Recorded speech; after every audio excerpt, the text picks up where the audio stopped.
Okay, so what we're going to do today is finish up with the Beliefs to Self-Fulfilling Prophecy lecture and move on to the lecture on focus and how focus creates reality. Where did we end last time? We ended by talking about arena and other things. We talked about the model, the Dan Gilbert model, the Philip Brickman model, where after a failure or a success there is a spike up, spike down, but then we recover. And we basically move along a base level of well-being throughout our lives with the ups and downs, the vicissitudes. The question then became, or rather there was good news and bad news. The good news was we don't really need to worry that much and we can take more risks, we can put ourselves on the line more. Failure usually, not all failures, but usually is just a temporary decline in our well-being level, self-esteem level, and then very quickly we jump up again. So that's the good news. The bad news is, if we're just around the same base level, why should we put any effort into our well-being? And the answer to that, and the whole course essentially is an answer to that, how can we raise that base level? One of the things is coping, putting ourselves on the line. And the reason why coping, why putting ourselves on the line yields positive results in terms of the base level of well-being going up, meaning still the ups and downs, but ups and downs looking this way as opposed to around a straight line or a parallel line, is that when we cope, we see ourselves coping, we see ourselves trying, and through self-perception theory, we derive certain conclusions about ourselves. Oh, I must be courageous. Oh, I must be a person who has high self-esteem. Oh, I must be a person who has a strong desire to succeed, and so on and so on.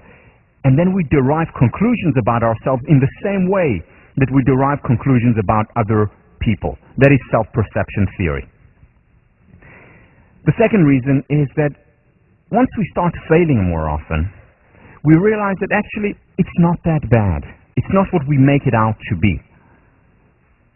The pain that in our minds we associate with failure is far greater than the actual pain of failure when that comes. Maybe not initially when it happens, but after a while.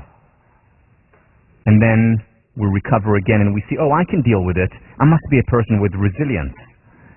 And finally, there is more success as a result of coping. Learn to fail or fail to learn. There is no other way to succeed. So what I want to move on to now and just finish up on is, how do we become more of an optimist? So we talked about the virtues. We talked about longevity. People who are optimistic actually live longer. We talked about higher levels of success, higher levels of happiness, more likely to overcome depression. People who are optimistic are 8 times less likely to be depressed. They're much more likely to be happy. And again, optimism as an interpretation style, not as a Pollyannish feel-good kind of approach. So how do we become more of an optimist? And I want to talk about 3 techniques.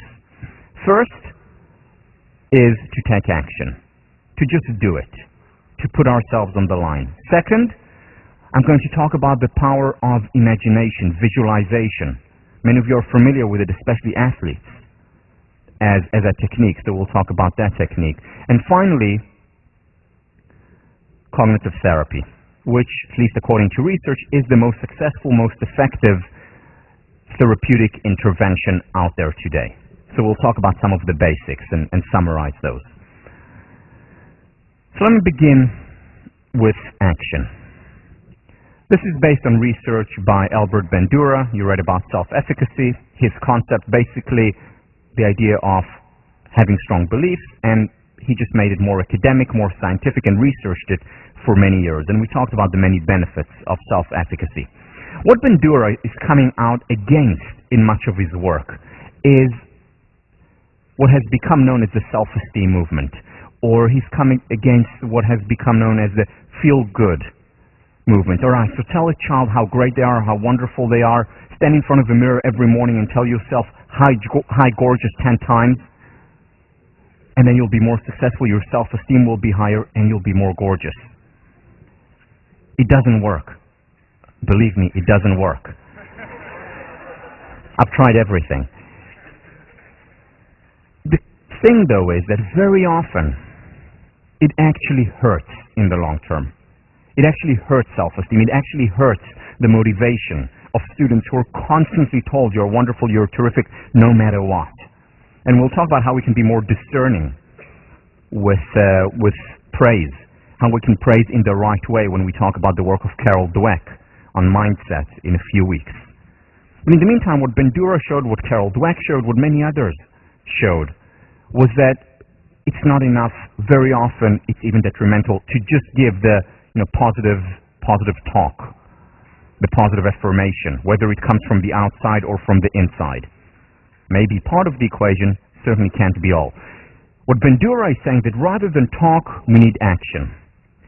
We need to put hard work into whatever it is we want to be more confident about, and we need to cope. We need to put ourselves on the line. Very simple. Why? Because hard work and coping inevitably leads to success.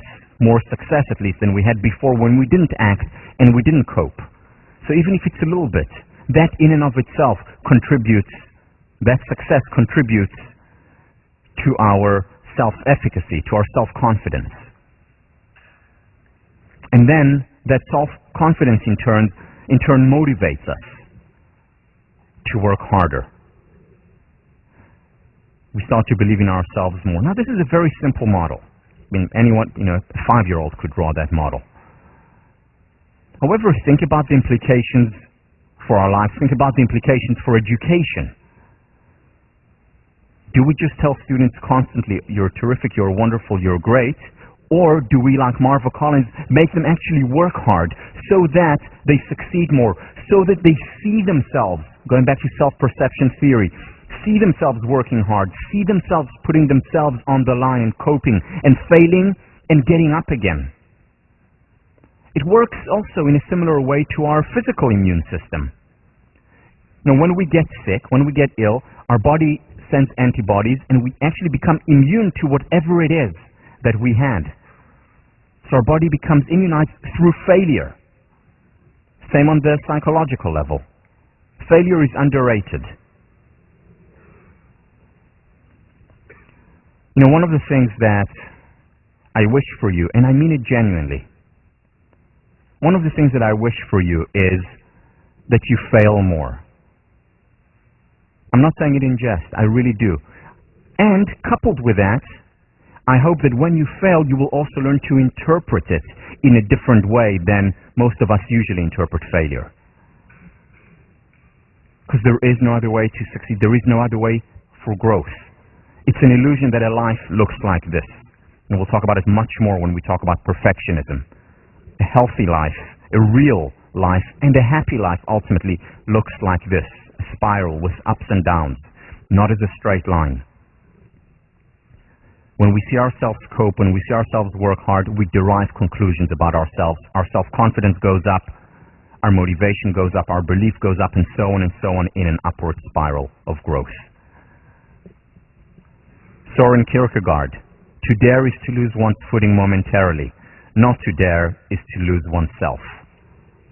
To lose one's footing temporarily is the failure that comes inevitably when we cope, when we try, when we have high expectations. Not to dare is to lose oneself. That is when we don't cope, when we avoid. Because this model also works the other way around. When we constantly avoid challenges, when we constantly shun difficult experiences, when we don't give ourselves the permission to fail, a downward spiral is created in terms of our self-esteem, in terms of our success, in terms of our well-being.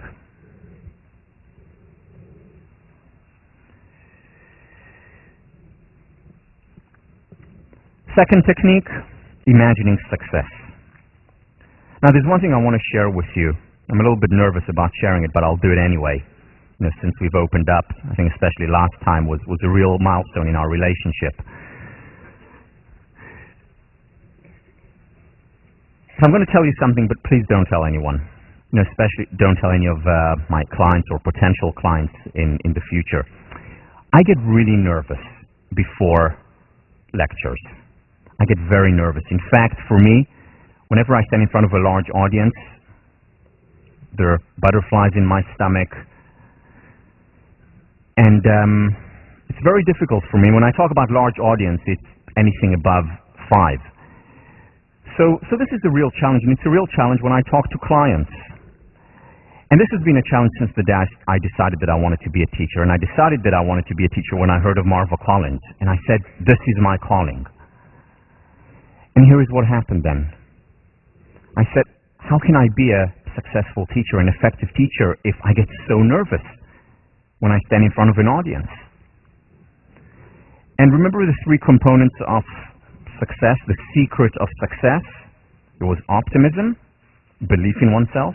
It was passion, loving what you do, and it was hard work. So I had 2 of the 3 components. I worked extremely hard. In fact, my motto has become one that I got from Professor Richard Hackman, who was my thesis advisor as an undergrad here. And what he said, he's a phenomenal teacher, and what he says when he goes into a classroom is the following: prepare, prepare, prepare, and then be spontaneous. So I followed his advice. I read over my notes, I have all the notes written down, and then I can let go. So I prepare a lot. I have the hard work, not a problem. I have the passion. I love learning. It's the most important thing professionally in my life. But I lacked the third thing. I lacked optimism and I lacked confidence. And then I asked myself, so how can I raise this third component? Because it is an important component of well-being. Remember when the research on athletes, 56% of the variance is accounted for, of success is accounted for by the sense of optimism or belief in yourself. Remember the John Kotter study, 20 years longitudinal looking at Harvard Business School graduates. One of the 2 components that differentiated the most successful from the rest, one of them was belief in themselves, confidence. It's an important component of success, and I lacked that. So what did I do? I went back and thought about what happened when I played squash, or what my coaches used to teach me, and that was visualization. And I started reading up on it, looking at the literature, and there's a lot of research on it. It actually started off centuries ago in religious practices. Was brought to athletics through Eastern European athletes who would imagine themselves, say, running around the track and then standing on the podium receiving the gold medal. And more psychologists started to implement it. Salespeople use it very effectively, seeing themselves actually striking the deal, going through with it, doing it, succeeding. And that made it much more likely to come true. The question is why? What's the mechanism behind visualization? Why is it so important? Why is it so good? Why is it so effective? Why is it being used so widely and successfully? And the answer goes back to the structure of our brains. This is research done by the head of the psychology department, Professor Stephen Coslin. What he shows was that when we see something, so let's say I'm looking at my hand right now, there are certain neurons in my brain that are firing, that actually take on the shape of this hand, my visual cortex, the back. Now, if I close my eyes and imagine that I'm looking at this hand, even if it's not there, if I imagine that I look at this hand, the exact same neurons are firing. In other words, my brain does not know the difference between the real thing and the imaginary thing. Which explains why dreams can be so vivid. Middle of the night, pitch dark, and you're dreaming about middle of the day, walking around the yard. Our imagination, at least for the brain, is no different than the real thing. Now, when I imagine success, what happens in a sense is that I'm creating a simulator for my mind. And I'm, in a sense, fooling my mind into thinking that this is the real thing. My mind doesn't know the difference between the 2. Subconscious mind doesn't know the difference between the real thing and the imaginary thing. Now, if I imagine success over and over again in my mind, remember, what the mind does not like is inconsistency. In other words, if I create success in my imagination and I persist with it, not just visualize it once or twice, but over and over again, the mind doesn't like inconsistencies, and therefore it will bring up the external reality to match this internal schema. Why? Because the mind doesn't know the difference in the real thing and the imaginary thing. Just like Roger Bannister ran the 4-minute mile, and after that, what happened was that everyone had a different schema. Oh, 4-minute mile is possible, and 37 runners run it. Over 300 runners run it the following year. Because they had a different schema, we can do exactly the same thing through the simulator. Because the mind doesn't know the difference between the real thing and the imaginary thing. Doesn't work all the time, doesn't work 100% of the time, but it works a great deal. What I do every time when I give a lecture is visualize. I imagine myself standing in front of the audience, calm, excited, passionate, and then when I go into the real thing, now I don't know if this is the real thing or I'm imagining, but I'm assuming it's the real thing. When I go into the real thing, I do feel that. I still get nervous, I still get anxious, but it's a healthy excitement. Raising my levels of belief, levels of confidence by practicing. Just like a pilot you would hope would practice in a simulator before they take you on across the Atlantic. The mind as a simulator. This is why it works. The key here, this is a mistake that many people make, whether it's in athletics or whether it's in a lot of the self-help books that talk about visualization. The key is to focus not just on the destination. Shelley Taylor, UCLA, did this research where she divided students into two random groups. One student imagined themselves getting an A on the exam and imagined it over and over again. The second group imagined themselves getting an A, but also saw themselves work and persist in the library, prepare for it, and then get to that final A. The second group that imagined both the journey and the destination was much more successful, much better result in the exam. So visualize the journey as well as the destination. This is your response paper for this week. To visualize both your destination of getting there, your journey of getting there, as well as the destination itself.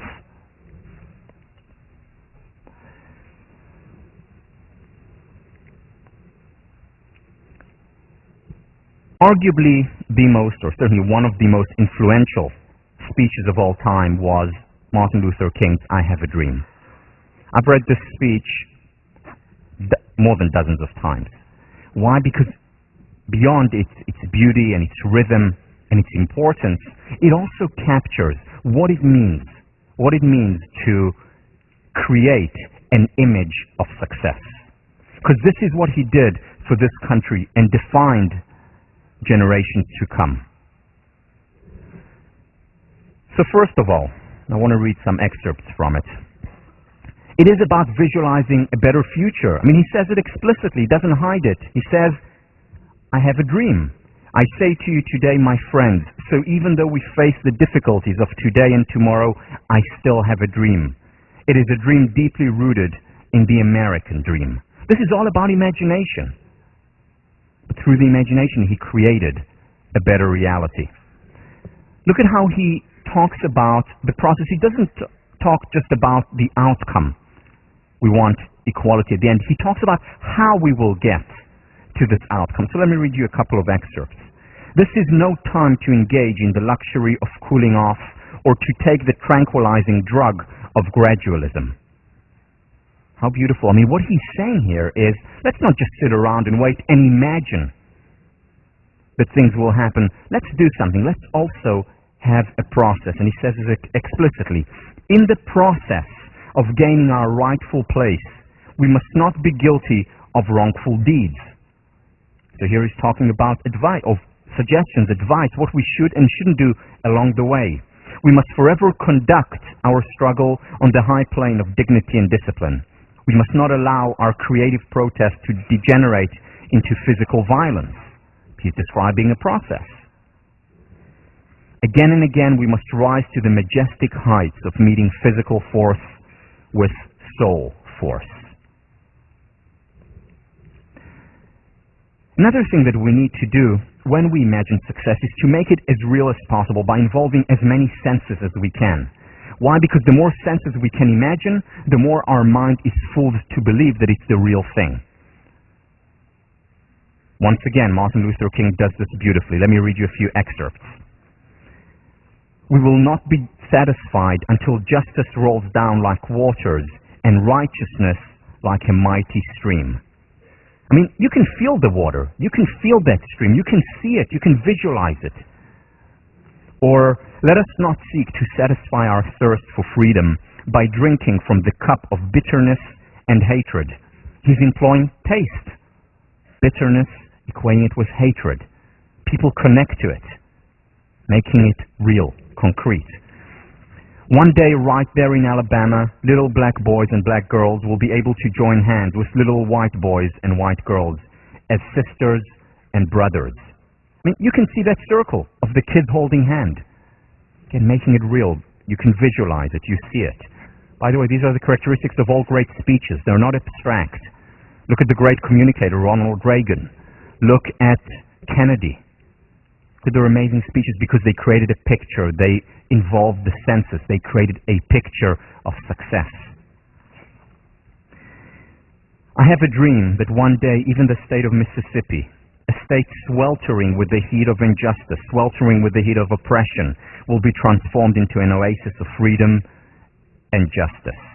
You can actually feel the heat. You can actually feel the sweat that he's describing. This is what makes good, successful images. This is what makes great speeches. And finally, it's about evoking emotions. You don't want to just make it a cognitive exercise. You want to really be excited about what you're doing, or else it will fall flat. Nothing, no change will happen. Again, the connection between the words emotion and motion. Without emotion, there is no motion. If you want to move yourself or others, you need to evoke emotions. Let's look at just a minute of that historical speech.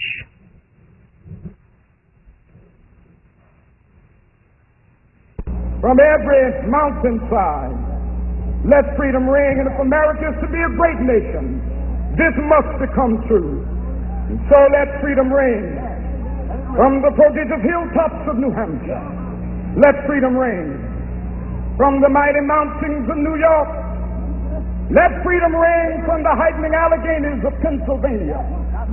Let freedom ring from the snow-capped Rockies of Colorado. Let freedom ring from the curvaceous slopes of California. But not only that, let freedom ring from Stone Mountain of Georgia. Let freedom ring from Lookout Mountain of Tennessee. Let freedom ring from every hill and molehill of Mississippi, from every mountainside. Let freedom ring, and when this happens, when we allow freedom ring, when we let it ring from every village and every hamlet, from every state and every city, we will be able to speed up that day when all of God's children, black men and white men, Jews and Gentiles, Protestants and Catholics, will be able to join hands and sing in the words of the old Negro spiritual, free at last, free at last, thank God Almighty, we are free at last.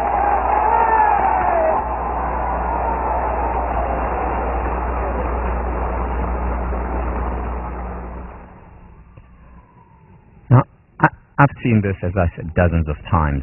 Every time, excitement. Imagine if he said at the end, free at last, God Almighty, free at last. Would that have the same effect? Boring, dry. You have to evoke emotions to create motion, whether it's in our imagination or in a speech to the nation.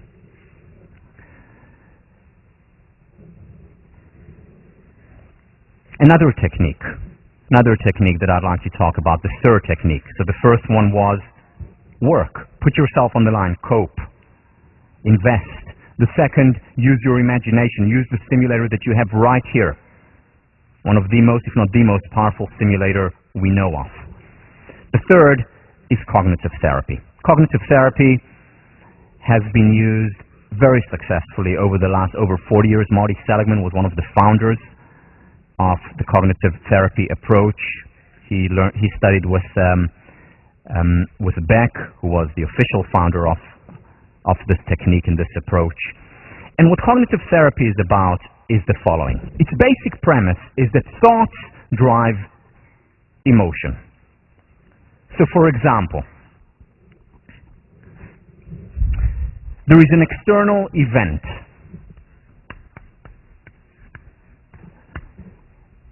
I perceive that event, and what I do then, after I perceive that event, there is evaluation of that event.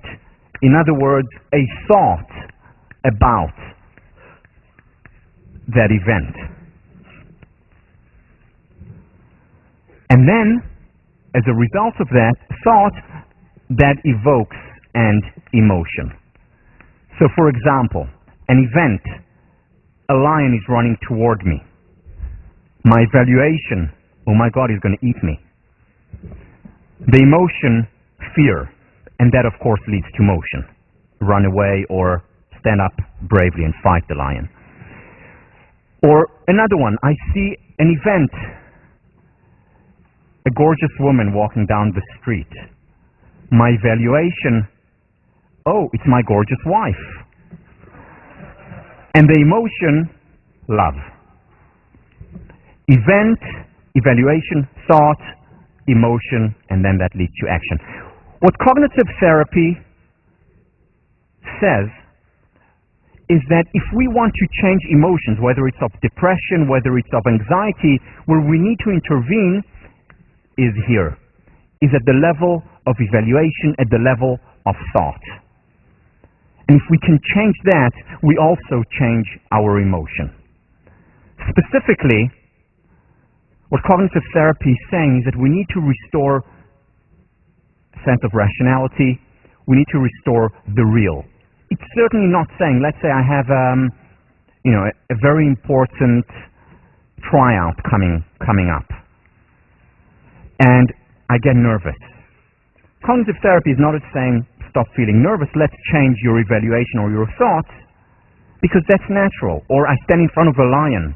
It's natural, it's important, it's healthy to experience fear. But what it is saying is that sometimes our thoughts are irrational, and we mentioned it last time. For example, I don't do well on one test, and immediately I classify myself as stupid, or the fact that I will never succeed in tests again. Or, I ask someone out and he says no, and suddenly nobody wants me. That event led to an irrational thought, irrational evaluation of the situation. It was just once, it was temporary. And that led to a difficult emotion such as resignation. Nobody will ever want me again. And what cognitive therapy does is just restore that rationality by saying, yeah, it hurts, it's tough, but there are 3,200 other men at Harvard. Cognitive therapy has been shown to be extremely effective, more effective than any of the other interventions. The jury is still out when it comes to extreme cases of psychopathology. But in terms of most psychopathologies, most anxiety, most depression, it has been shown to be the most successful, and it works the fastest. Not the only thing that works, but it works the best and much more promptly than the other interventions. On the whole, not right for everyone, but for most people. And finally, and this is the important thing, we can learn it. So we talked about, the 5-year Cambridge Somerville study that failed. Well, Karen Rivich teaches these cognitive skills in a 2-week program. And that 2-week program helps kids in inner cities, at-risk population, reduce the likelihood of falling into the trap of depression, of drug abuse, increases the likelihood of well-being and success in the long term, just as a result of 2 weeks teaching them cognitive therapy or these techniques. So it's an acquired skill, and this is the important thing about it. That does not mean it's easy. It doesn't mean you're just going to hear a lecture now. For the next 10 minutes, I'm going to describe some of the ideas, and that's going to change your life. You need to apply it, and you are going to apply it in the next two classes, but you need to do more than that. So let me share with you a summary of cognitive therapy, and the 3 M's, it's my acronym, and what I did there was put together essentially the work of Karen Rivich, whom I just mentioned, the work of Marty Seligman, the work of Aaron Beck, Seligman's teacher, and the work of David Burns. Some of you may have heard of him, the Feeling Good Handbook, who was also a student of Aaron Beck. So this is putting together their work into 3 M's, subdivided each one into two suggestions. They're interconnected, as you will see. It's not a very clear distinction. However, what you will notice is you can usually relate to 1 or 2 of the 3 M's, things that you do yourself. So be on the lookout. Ask yourselves, where do I distort reality? Where do I have distortions in terms of my evaluations, in terms of my thought, that lead to certain negative emotions that are unnecessary? Because if I restore rationality, I will not feel the same emotion to the same degree. So ask yourself as you look through the 3 M's. The 3 M's, essentially the 3 traps of irrational thought. The first one is magnifying. It's exaggerating something that happens. For example, it's overgeneral. Induction is something very natural. A kid sees this, and we call it a stool, and then they see another stool in the bar when they go out at the age of 1, and then they see another stool, and after they see 20 stools, they begin to form a concept. They induce that this is a stool, and now they see one, even one that they had never seen before. They know what it is. And just like I see a person on the street whom I've never encountered before, I know this is a person because I induce from all the other events that happened before that this is also a person. So that's induction, that's healthy, that's important, that's how we develop concepts and language. But sometimes we take this too far and we overgeneralize. Once again, I did poorly on a midterm. Conclusion, generalization, I'm just not smart. I just can't succeed here as a student. Overgeneralization, the evaluation, the thought, irrational. Or, he just said no to me. Everyone's going to say no. Instead of being realistic and saying, wow, just look around, there are so many wonderful, sensitive, and caring men in 1504.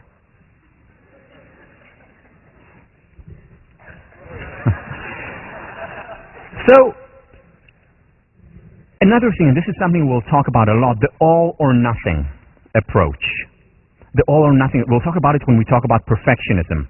It's catastrophizing failure, not seeing failure as an opportunity, as a stepping stone, but seeing it as the end of the world.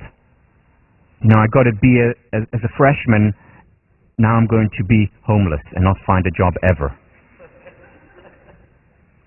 All or nothing, either straight A's or complete failure. And we'll talk about that a lot, because that is one of the key elements that prevents us from trying, from coping, from putting ourselves on the line. The other side of it, which is actually the other side of the same coin, is minimizing. This is something that I do very often. This is my trap that I still have to be aware of and I still think about today, even though I became aware of it years ago. Only now I catch myself doing it much more promptly. So the first idea of minimizing is what Karen Rivich called tunnel vision. What is tunnel vision? For example, let's say I have 620 students in my class. And out of the 620 students, 618 are engaged in the material. One is looking at the ceiling, at the lights, and another one out of the 620 students is asleep. Tunnel vision is when I focus on that one person who is asleep, and I say to myself, wow, I'm giving boring, sleep-inducing lectures. Or the other way around. I have 620 students, 618 are asleep, one is looking around, and one is going, whoa, whoa. And I only focus on that person, and I say, I'm a great lecturer, I'm so inspiring. Again, it's unrealistic, one way or the other. And what cognitive therapy does is bring realism into the equation. Again, this is something that I often fall into. And just recently, I fell into this. And it happened, I know many of you saw the Jon Stewart show. So what happened in the Jon Stewart show, he was so fast, way too fast for me. I felt like I was, 2 questions behind, still contemplating and thinking and saying, well, this could be interesting research, John. And he was already, 10 steps ahead. So I felt behind, I felt slow, and I also said something that I later regretted. It was just one sentence, no big deal, but that is what I focused on. I flew home after, I went back to Israel, and the whole flight, that's what I was thinking of. Ignoring the other things, the fact that 2 hours after the Jon Stewart show, the book became a bestseller. Completely ignored that, didn't exist as far as I was concerned. It was just that one sentence. How could I say it? Why didn't I prepare for it better? And so on. And then I suddenly say, hey, wait a minute, tunnel vision, and I zoomed out. I looked at the bigger picture. And then I said, okay, so I said something that I regret. Big deal, it's a comedy, it's fun. So many people, so many of you friends have watched and enjoyed it. It was a great opportunity. And I looked at the bigger picture, gave myself the permission to be human, to regret it, but then overall could see it in a much more rational light than before. So again, as I said, I still apply, I still use these ideas. In the past, it would take me months to get over this one sentence. Whereas now, zoom out, evaluation, thought, irrational, and recover much more promptly. Dismissal of positives or negatives. So the person who has tunnel vision doesn't see the other 618 people who are engaged or asleep. The person who dismisses the positives sees those, but says they're unimportant, they're trivial in comparison to how I just failed or what I just did wrong. So for example, this again, something a trap that I often fall into. When I was a senior, I applied for fellowships, and I got a fellowship to go to Cambridge. And I got the John Elliott Fellowship. And there are 4 fellowships that go to Cambridge. It's the John Elliott, it's the Fisk, and one other, Pembroke, and then there is the John Harvard Fellowship. So I got the John Elliott, one of the 4. Immediately when I got it, I knew that I got it, obviously. It wasn't that I was ignoring it, but I said, why didn't I get the John Harvard Fellowship? Now, there's no difference between them except for the name. But that's immediately where my mind went to, and that was a very important experience for me, because I said, wow, look at you. And that's when I started to recognize the importance and the power of our evaluation and how that can determine and even ruin what should have been a celebration. But once we recognize it, once we understand it, we can dispute it. We can challenge it. We can reframe it and see the positive as well. Again, all it's saying, cognitive therapy, is let's be real.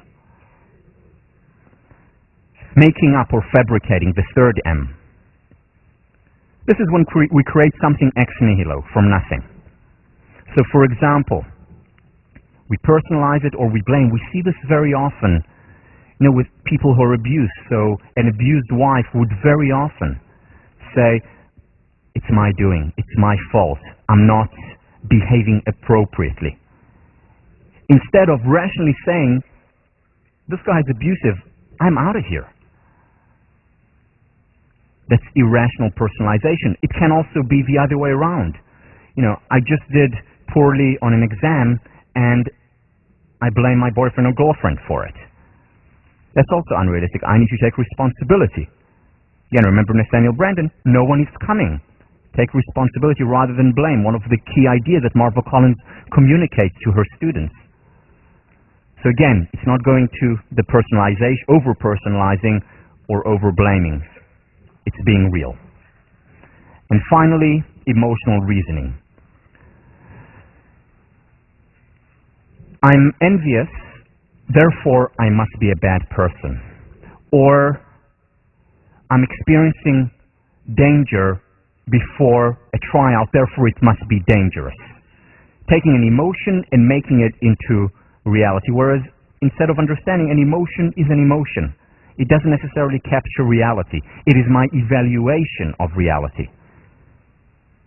Or I'm extremely scared of failing, and therefore it means that failing is really dangerous. Well, in fact, it's not. I'll get back up again very quickly. So it's having the correct evaluation, correcting for the trap, correcting for these errors. Or feeling that I'm second rate, that I'm no good in psychology or math. And because I feel that, my evaluation of it is, well, I must really be second rate and no good. Instead of having the rational belief of, well, let me try out, let me see how things go, correcting the distortions. The key, once again, is to get real. How do we get real? Through the questions that we ask. I'm going to give you just a few examples here. You're going to practice with those on your own, but here are just some of them. First of all, is my conclusion tied to reality? Second, is it rational? They're interconnected. Am I ignoring something important? Like the fact that the book did well afterwards, like the fact that there are other cool guys in 1504, and so on. What important evidence do I still need to take into consideration? This is about disputing. It's evidence. It's get real. Look out. Don't just zoom in on the geometric shapes. There are also children on the bus. And this is what questions do. They open us up. They open our vision, and they create a new reality. What am I magnifying? What am I minimizing? Am I falling into one of the traps? Am I ignoring anything that is going well? Am I ignoring anything that is not going well? It's not about Pollyanna feel-good at all costs. It's about being tied to reality. And finally, let me zoom out. What is the big picture?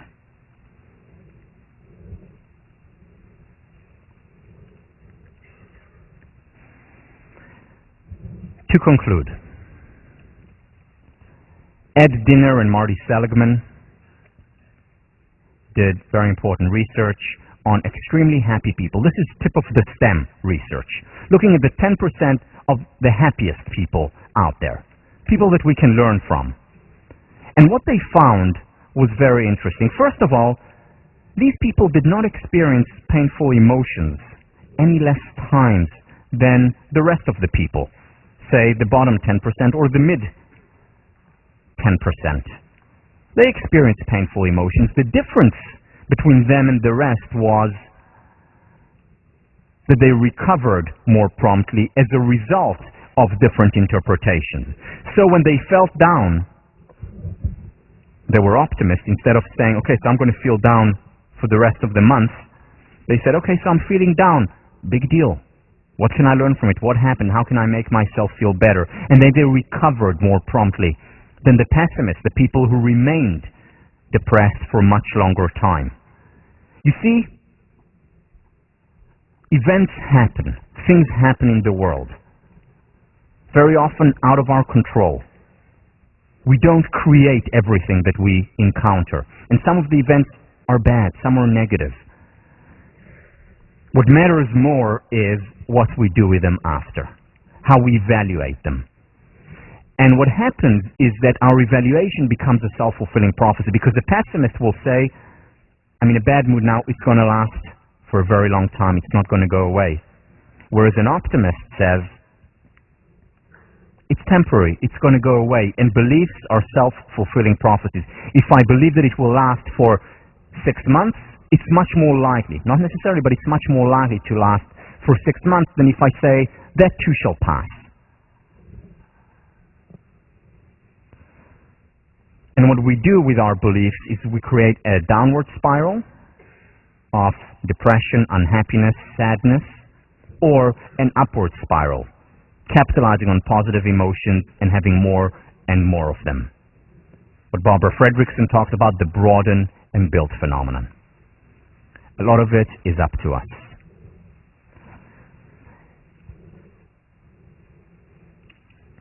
There are no shortcuts.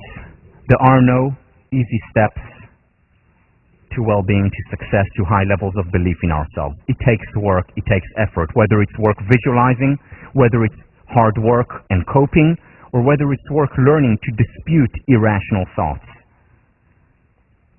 And it's not enough to just understand it once and then we're all set, we're inoculated for the rest of our lives. If we wanted to continue working, we have to continue working at it.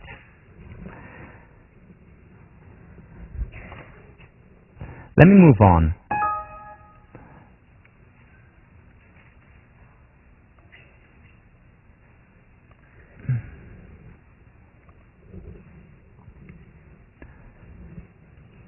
And talk about the question of focus.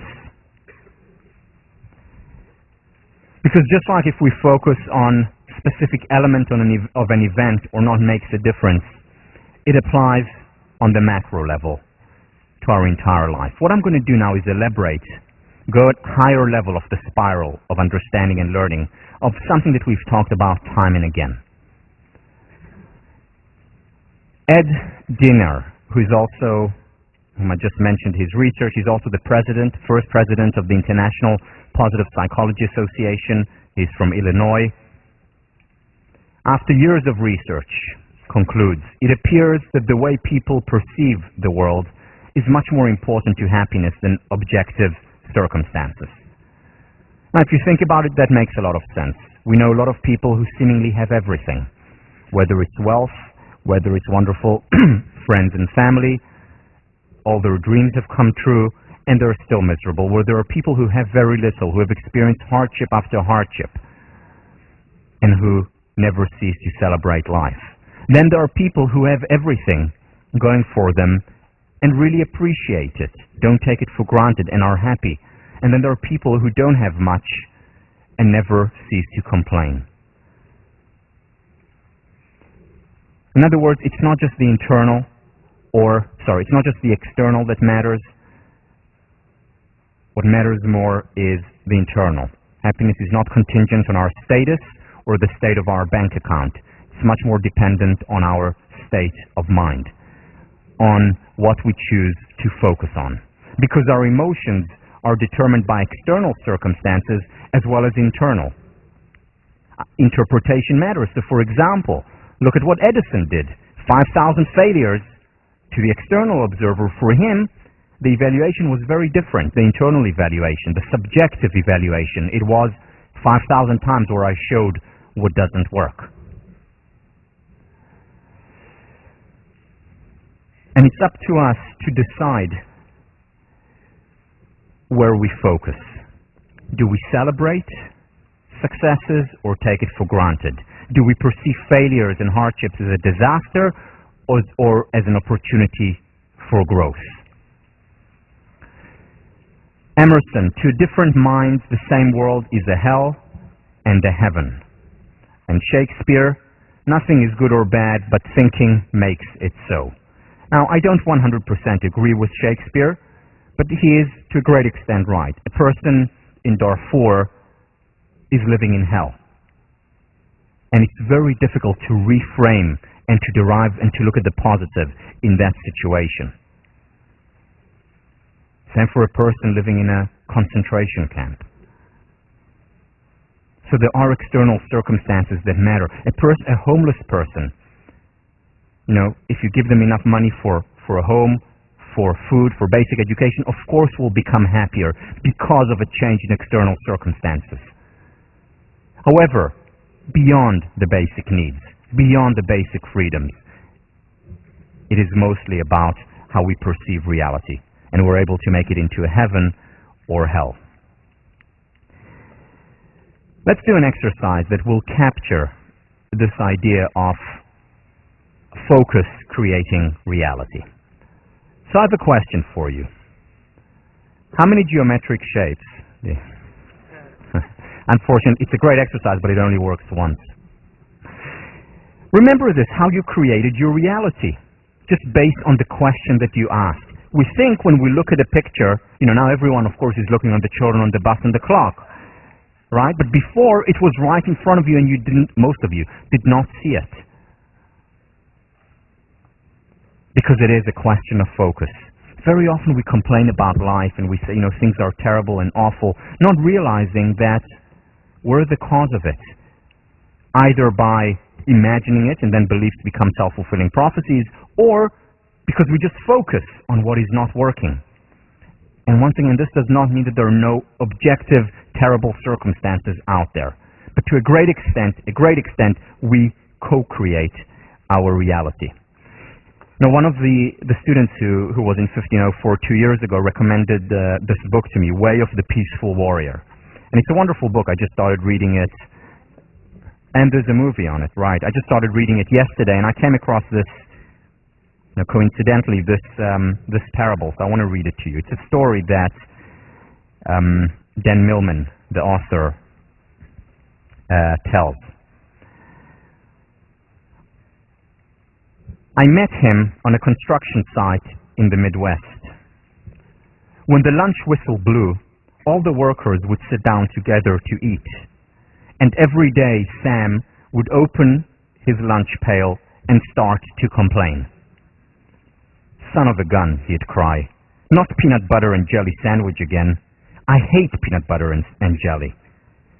He whined about his peanut butter and jelly sandwiches day after day after day, until one of the guys on the work crew finally said, Sam, if you hate peanut butter and jelly so much, why don't you just tell your old lady to make you something different? What do you mean, my old lady? Sam replied. I'm not married. I make my own sandwiches. Now,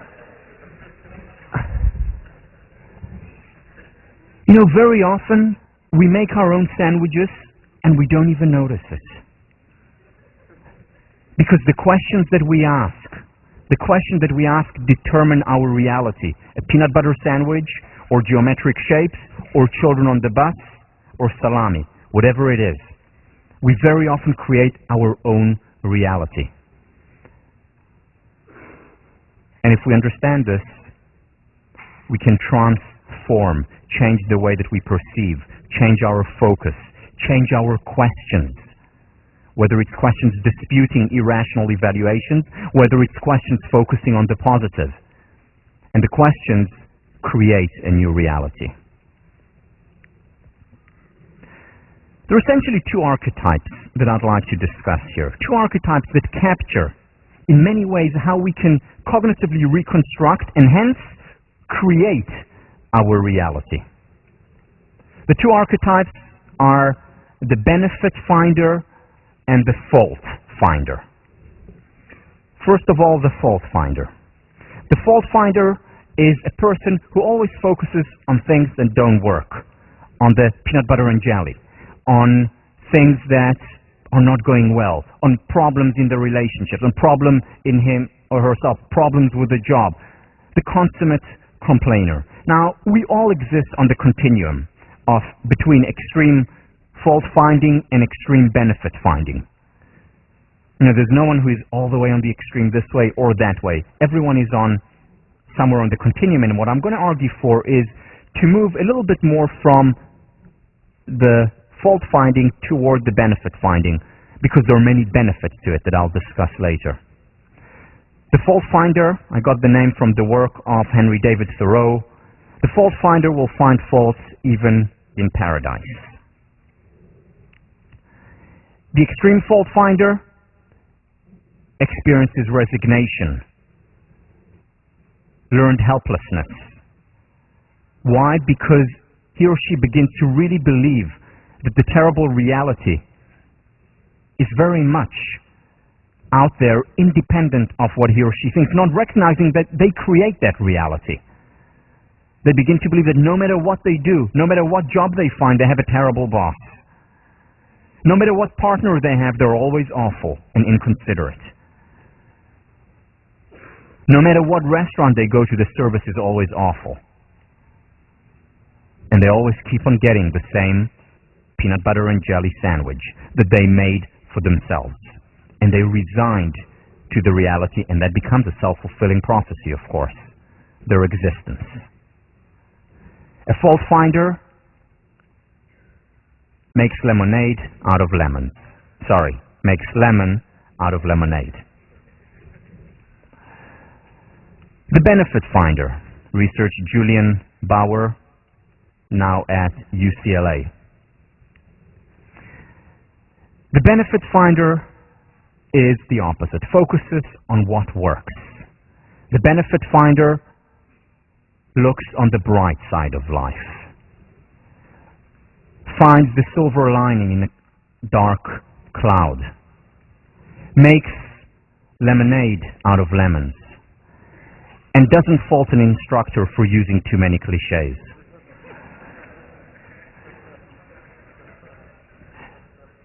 The benefit finder finds the miracle in the common. Ralph Waldo Emerson, a consummate benefit finder, focusing on the positive, on what works.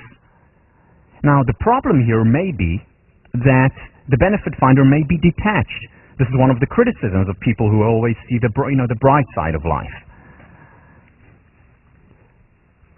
And that is a problem, if that is the case. Again, this class is not advocating focusing only on the positive. It's advocating reality. And reality comprises both good and bad. Reality comprises both geometric shapes and children on the bus. And the key is to focus on both. So the detached benefit finder is certainly not an archetype that I would advocate, nor would it lead to mental health in the long run. There's a need, in the words of Nathaniel Branden, to respect reality.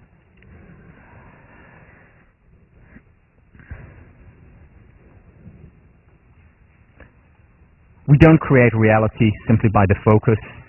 However, we are co-creators. Let me read you extensively from William James. Now, however fixed these elements of reality may be, we still have a certain freedom in our dealings with them. Take our sensations. That they are is undoubtedly beyond our control, but which we attend to, note, and make emphatic in our conclusions depends on our own interests, and, according as we lay the emphasis here or there, quite different formulations of truth result. We read the same facts differently. Waterloo, with the same fixed detail, spells a victory for an Englishman. For a Frenchman, it spells defeat. So for an optimist philosopher, the universe spells victory. For a pessimist, defeat. What we say about reality thus depends on the perspective into which we throw it. William James said this back in 1890, in understanding how we co-create our reality. This is one of my favorite poems by R.L. Sharp. Isn't it strange how princes and kings and clowns that caper in sawdust rings and common people like you and me are builders for eternity? Each is given a list of rules, a shapeless mass, a bag of tools, and each must fashion ere life is flown a stumbling block or a stepping stone. Very often what we get at the beginning is a large piece of stone. What do we do with it? Do we create it into a beautiful David, chipping away the excess stone, or is it a barrier to our success? And very often it is up to us as we co-create our reality. The stone is there. We're not responsible for it, but what we do with it, we are responsible for.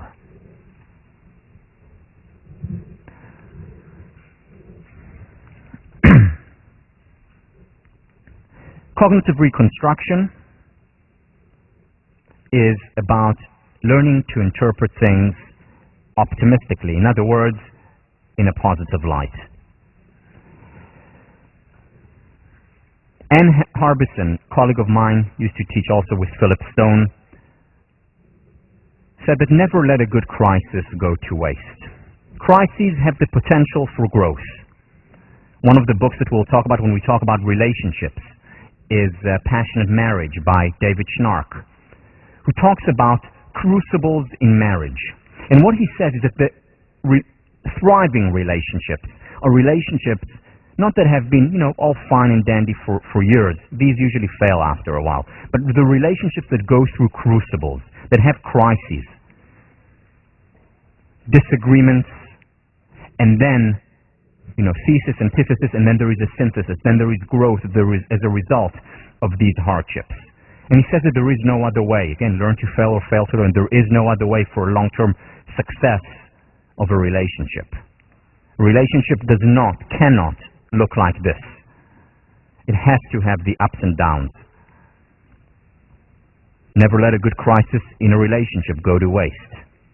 That doesn't mean that every crisis needs to be resolved, and there are some that could end and should end a relationship. But most crises can be solved and need to be dealt with. Same on an individual level. Work by Warren Bennett. He's from USC, taught for a few years here at the business school.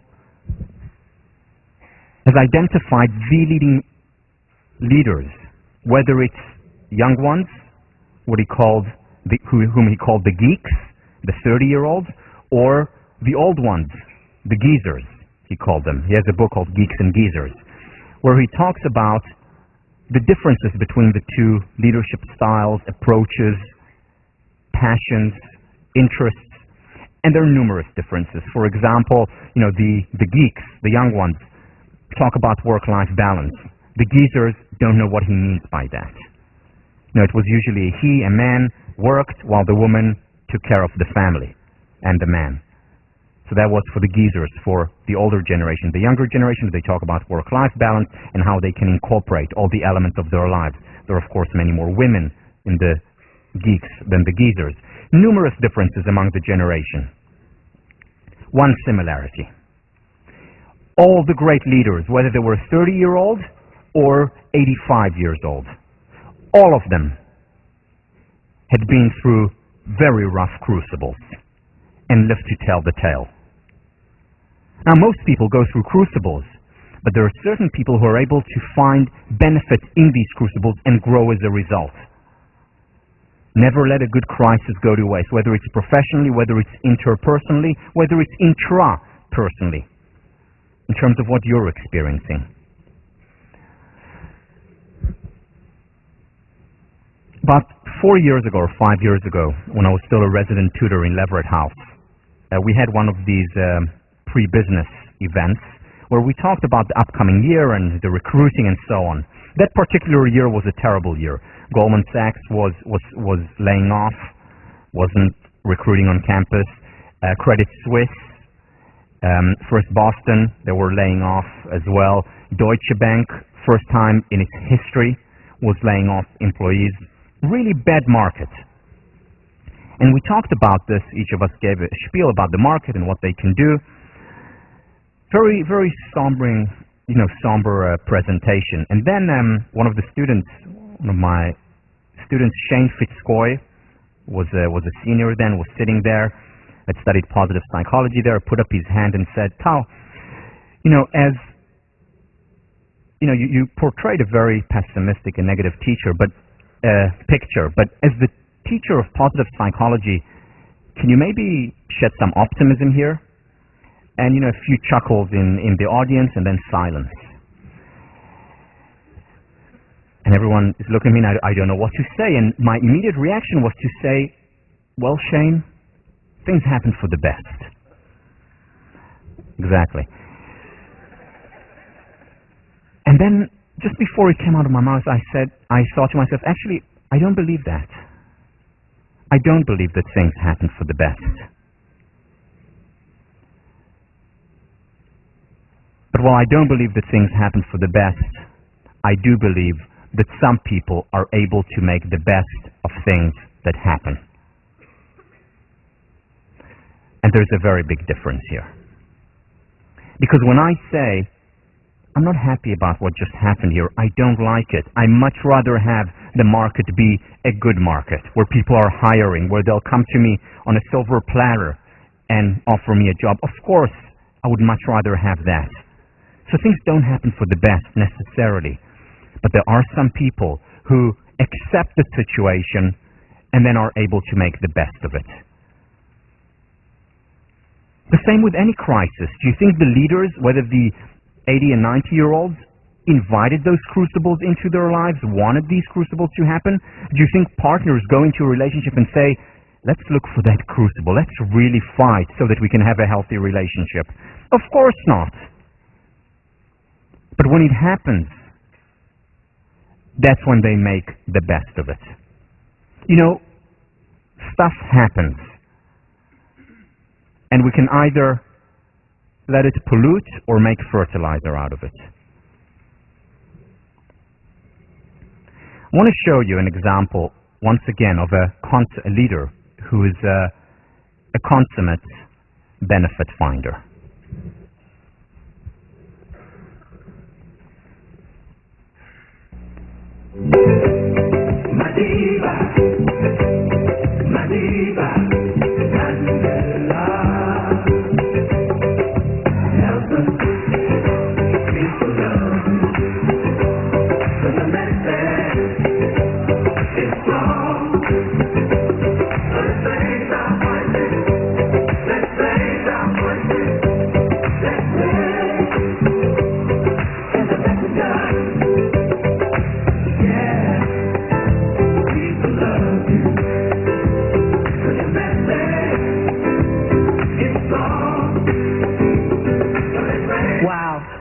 To be talking with Nelson Mandela, the former president of South Africa, whose unshakable courage, his faith and integrity have inspired millions to see what is possible in their own lives. I've had the pleasure, the honor of meeting Mr. Mandela on a couple of occasions before, and I will tell you, to be in his presence is really, to be in your presence is like being in the presence of royalty and grace at the same time. I wonder, how does a man spend 27 years in prison, put there by an oppressor, and come out of that experience with not a heart of stone, not a cold heart, but a heart that is willing to forgive and embrace? I remember talking to you one night over dinner, and you had said to me that our hatred for the oppressor was so intense we did not see the value of talking to him. So at what point did you see the value of letting go of the hatred and begin the process of talking? Well, let me say first that it's a great tragedy to spend the best of your life in prison. But although it looks ironical, there are advantages in that. If I had not been to prison, I would not have been able to achieve the most difficult task in life, and that is changing yourself. I would not have had that opportunity. I had that opportunity because in prison you have what we don't have in our work outside prison.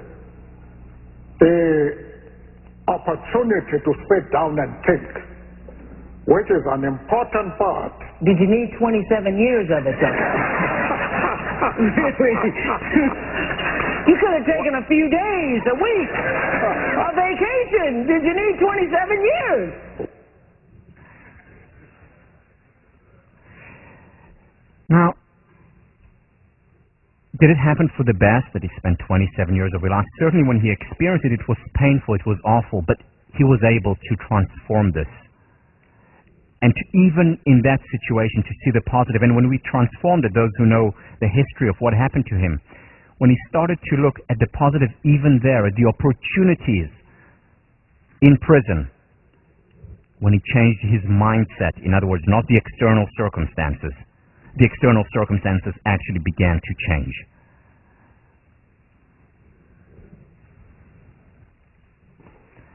Another benefit finder.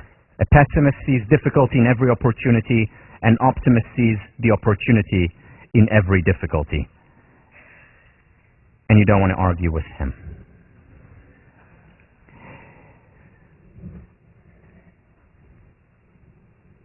I want to end by telling you a story, personal story, about my experiences throughout the year. Some biographical details, some things that I think most of you do not know. And I'm going to tell it to you first from the perspective of the fault finder. I have a mild case of ADD.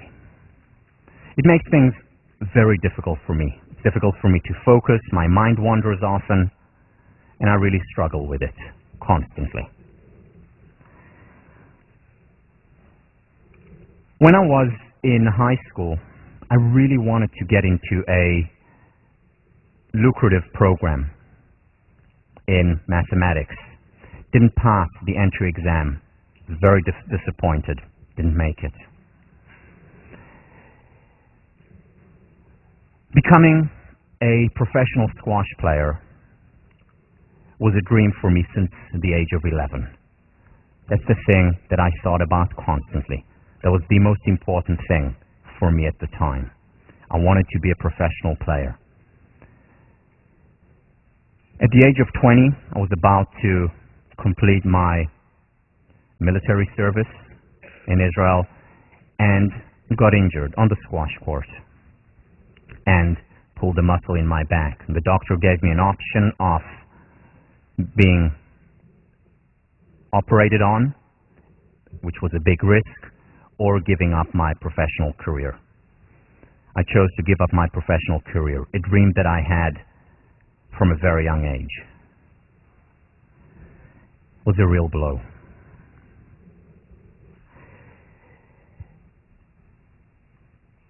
I went to Cambridge after graduating from Harvard, and I enrolled in a PhD program. I was the only student in my PhD program to fail.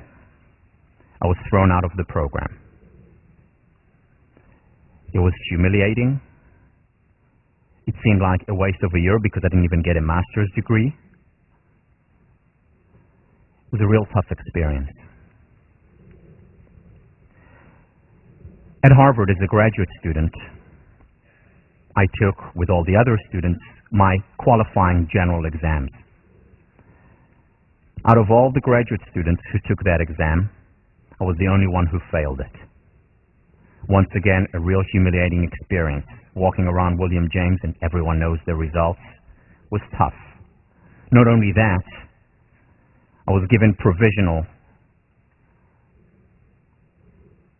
the provisional option of staying in the program. And they said to me, not only do you need to pass next year's exam when you take it with the next class, you have to pass it with flying colors or you're out. So while the rest of the students were working on their dissertations, writing, almost graduating, I had to go back to the basics and go over the whole material again.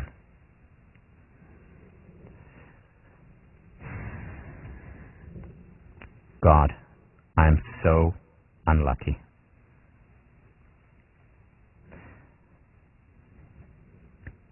I want to share with you some biographical facts about my life. You know, I have a mild case of ADD, which is great. You know why? Because it actually forces me to only study things that I love, things that I care about, because anything else, my concentration just goes away. So it's like I have an internal mechanism that forces me to focus on the ultimate currency, on things that make me happy. And I only study things that I'm passionate about. It's wonderful. You know, when I was in high school, I really wanted to get into a certain program, in a very lucrative program, and I didn't get in. I failed the entrance exam, which turned out to be a blessing in disguise because it gave me so much more time to practice and play squash, and I ended up winning the national championships the following year, which I wouldn't have done had I been in that program.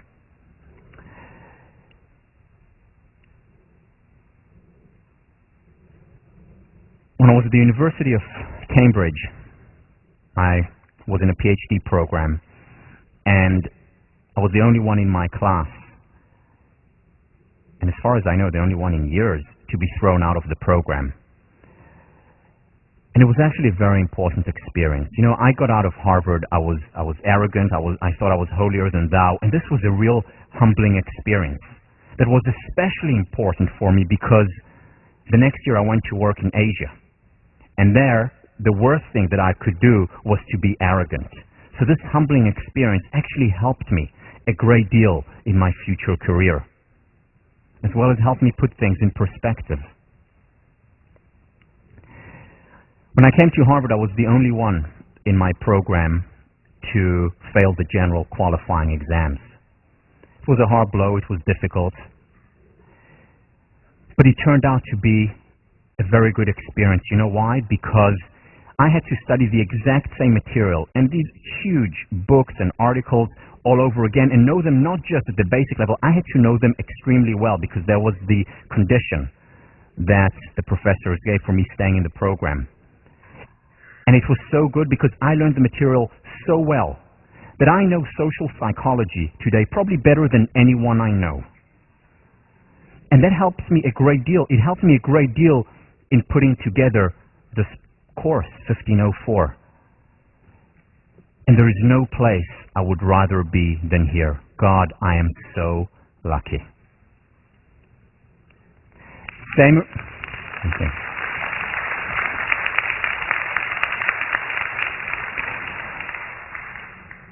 Same reality, different interpretations. Just remember, much of what we experience, we co-create. See you next week.